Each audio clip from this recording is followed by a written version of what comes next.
presented by Zarasi Koshish. Good morning students. आज हम कक्षा 9वीं में संकलित तीसरा पाठ रीढ़ की हड्डी पढ़ रहे हैं। तो रीढ़ की हड्डी यह एक साइंटिफिक पाठ नहीं है, यह एक लाक्षणिक पाठ है। एक व्यंग्य भी किया गया है, समाज की यथार्थवादिता भी दर्शाई गई है।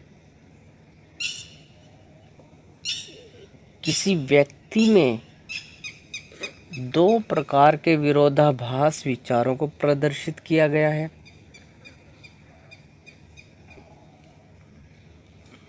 एक संकीर्ण सोच वाले लोगों को दर्शाया गया है। इसमें उनकी मानसिकता पर प्रहार किया गया है। जगदीश चंद्र माथुर जी का लिखा हुआ पाठ है। तो आज हम इस पाठ को पढ़ रहे हैं। रीढ़ की हड्डी के लेखक जगदीश चंद्र माथुर जी हैं। यह एक एकांकी है। एकांकी मतलब एक छोटा नाटक, एक अंक चलता है जिसमें, जो एक ही सीरियल में, एक ही कड़ी में ख़त्म हो जाता है। जैसे एक छोटी सी स्टोरी जो शादी ब्याह तय करने से पहले लड़की देखने की जो सामाजिक समस्या पर आधारित है। लेखक ने इस नाटक के माध्यम से यह बताने की कोशिश की है कि हम चाहे कितना भी पढ़ लिख जाए, कितने भी आधुनिक क्यों ना हो जाएं, लेकिन महिलाओं के प्रति हमारी सोच नहीं बदलती और ना ही हम अपनी संकीर्ण मानसिकता से ऊपर उठ पाए हैं।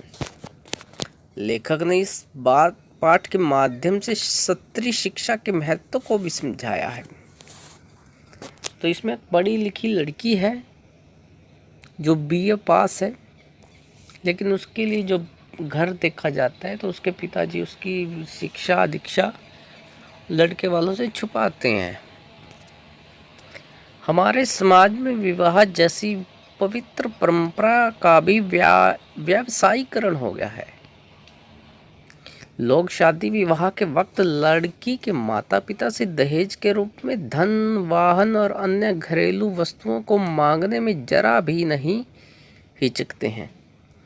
पता नहीं उनको ऐसा क्यों लगता है कि जैसे वो अपने लड़की की शादी उस लड़की से कर उसके माता पिता पर एहसान कर रहे हैं।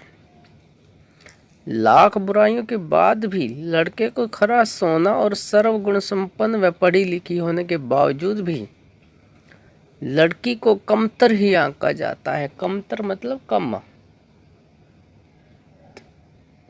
दहेज जैसी समस्या की वजह से आज हमारे देश में कन्या भ्रूण हत्या जैसे जघन्य अपराध बढ़ रहे हैं। इस कहानी में लेखक ने बस यही समझाने की कोशिश की है।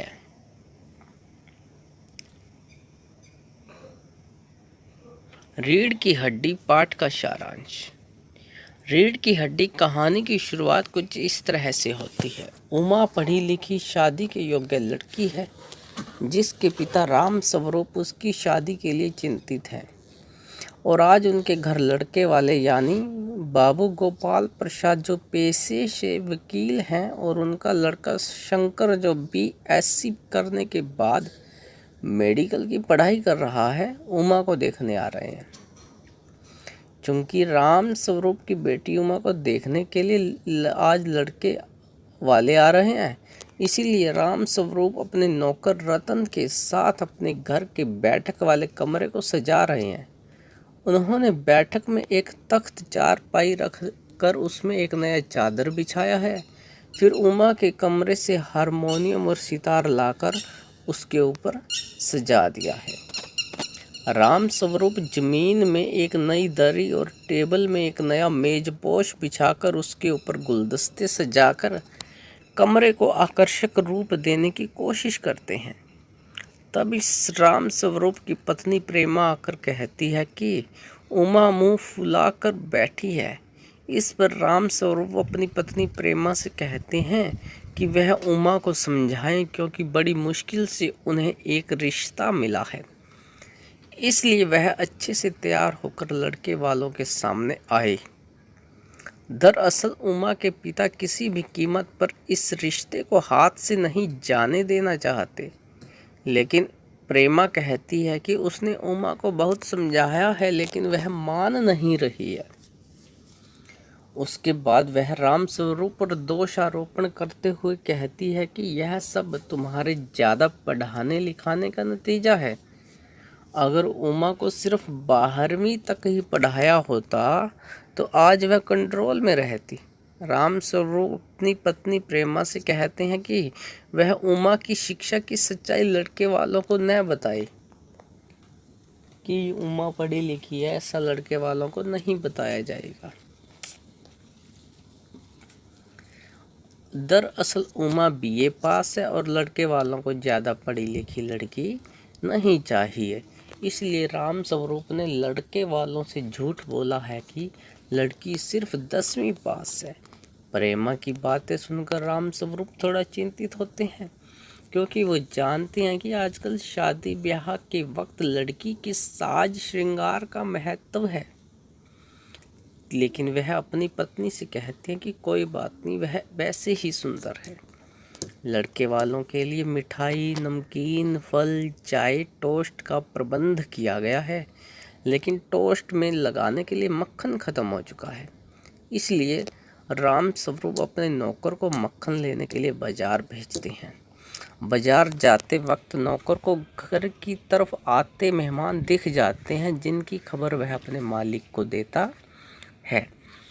ठीक उसी समय बाबू गोपाल प्रसाद अपने लड़के शंकर के साथ राम स्वरूप के घर में दाखिल होते हैं।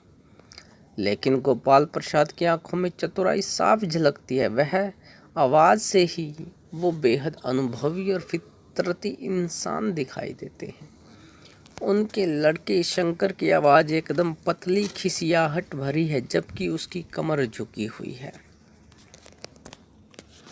राम स्वरूप ने मेहमानों का स्वागत किया और औपचारिक बातें शुरू की। बातों बातों में दोनों नए जमाने और अपने जमाने की तुलना करने लगते हैं। थोड़ी देर बाद राम स्वरूप चाय नाश्ता लेकर अंदर जाते हैं।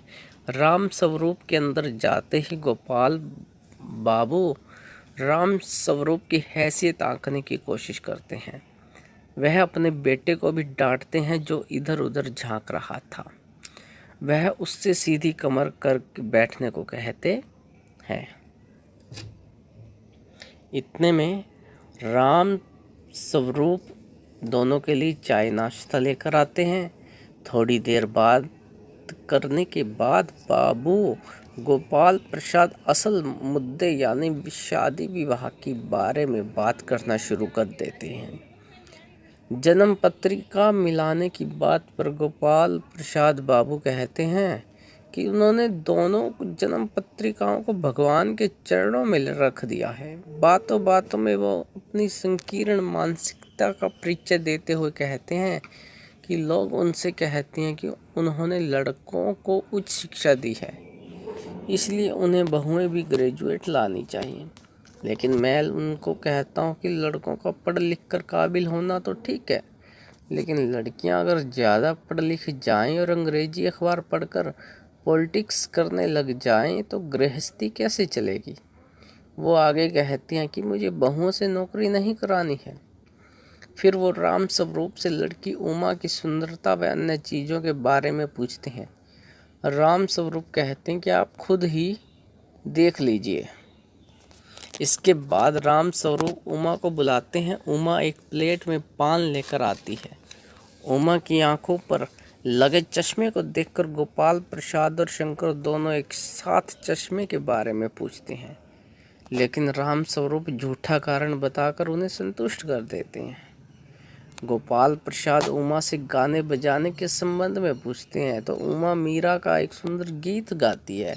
उसके बाद वो पेंटिंग, सिलाई, कढ़ाई आदि के बारे में पूछते हैं। उमा को यह सब अच्छा नहीं लगता, इसीलिए वह कोई उत्तर नहीं देती। यह बात गोपाल प्रसाद को खटकती है तो वो उमा से प्रश्नों के जवाब देने को कहते हैं। राम स्वरूप भी उमा से जवाब देने के लिए कहते हैं। तब उमा अपनी धीमी मगर मजबूत आवाज में कहती है कि क्या दुकान में मेज कुर्सी बेचते वक्त उनकी पसंद नापसंद पूछी जाती है?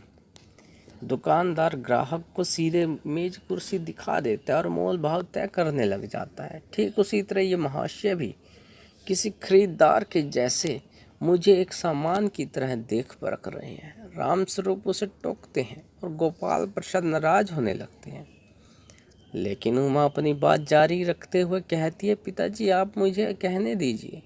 ये जो सज्जन मुझे खरीदने आए हैं जरा इनसे पूछिए, क्या लड़कियों के दिल नहीं होते? क्या उन्हें चोट नहीं लगती? गोपाल प्रसाद गुस्से में आ जाते हैं और कहते हैं कि क्या उन्हें यहाँ बेइज्जती करने के लिए बुलाया है? उमा जवाब देते हुए कहती है कि आप इतनी देर से मेरे बारे में इतनी जांच पड़ताल कर रहे हैं, क्या यह हमारी बेइज्जती नहीं है? साथ में ही वह लड़कियों की तुलना बेबस भेड़ बकरियों से करते हुए कहती है कि उन्हें शादी से पहले ऐसे जांचा परखा जाता है जैसे कोई कसाई भेड़ बकरियां को खरीदने से पहले उनकी अच्छी तरह से जांच परखता है। वह उनके लड़के शंकर बारे में बताती है कि किस तरह पिछली फरवरी में उसे लड़कियों के हॉस्टल से बेइज्जत कर भगाया गया था। तब गोपाल प्रसाद आश्चर्य से पूछते हैं, क्या तुम कॉलेज में पढ़ी हो?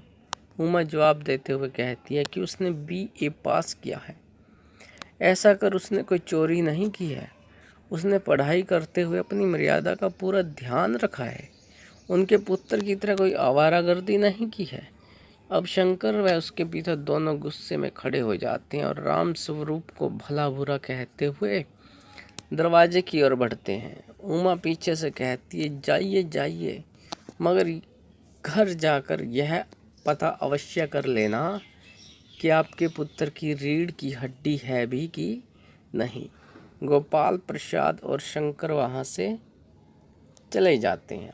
उनको जाता देख राम स्वरूप निराश हो जाते हैं। पिता को निराश हताश देख उमा अपने कमरे में जाकर रोने लगती है। तभी नौकर मक्खन लेकर आता है और कहानी खत्म हो जाती है। तो इस रीढ़ की हड्डी शीर्षक की सार्थकता क्या है, तो वो भी हम यहाँ से थोड़ा सा पढ़ते हैं। रीढ़ की हड्डी इंसान के शरीर का मुख्य हिस्सा होती है, जिसमें इंसान का पूरा शरीर टिका रहता है और संतुलित भी रहता है।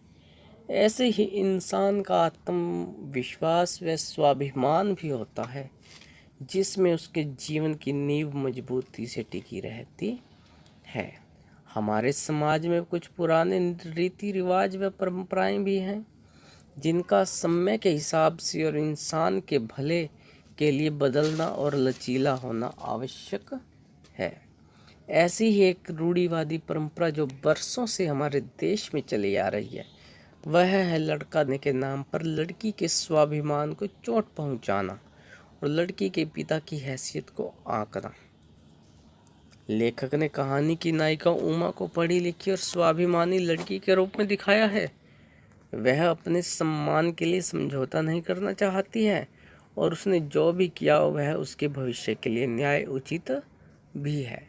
जबकि शंकर पढ़ा लिखा लड़का होने के बावजूद भी अपने पिता की संकीर्ण मानसिकता में उनका साथ देता है और चुपचाप बैठकर तमाशा देखता है। उमा के गुणों के आगे शंकर कहीं नहीं ठहरता है। फिर भी गोपाल प्रसाद अपने पुत्र के दोषों को ना देखकर उसकी सराहना करता है और उमा के दोषों को ढूंढने की कोशिश करता है। तो यह एक छोटा सा नाटक है।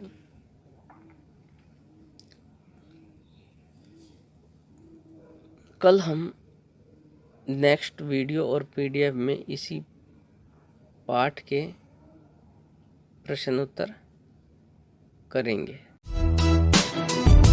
Powered by PK Star 007. Powered by PK Star 007.